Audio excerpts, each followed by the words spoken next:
Senator Averil Power, member of the Irish Parliament, 13th of October 2012. And can you tell me about the time that you met Nabil Rajab in Bahrain?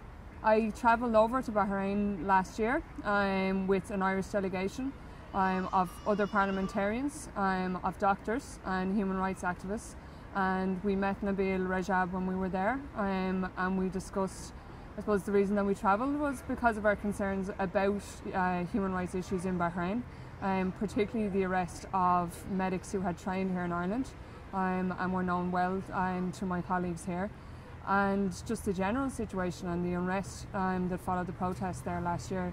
So we went over and met a wide range of people. We met some representatives of the Bahraini government, and we met with Nabil Rajab in his home.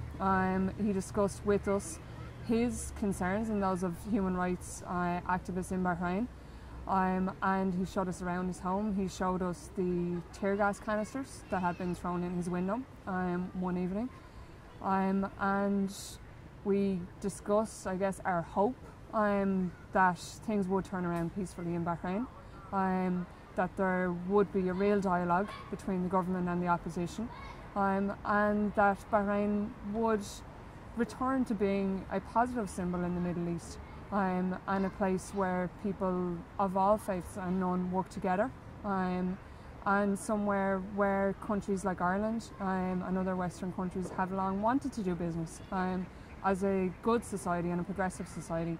And I suppose when we were there, we expressed to the Bahraini ministers our concern about about the human rights abuses that had taken place. Those were later upheld in the Commission's report, which drew attention to instances of torture. We came home, and as a delegation we've all been following quite closely unfolding events in Bahrain. We were all hopeful, and particularly on foot of the meetings that we had with the Minister for Health in particular, that there would be a peaceful outcome and that the Bahraini government would seek to build a dialogue with the opposition to turn things around. But I have to say that since I've come back, and I know from talking to colleagues that they feel the same, we're increasingly worried and increasingly fearful for what's happening in Bahrain.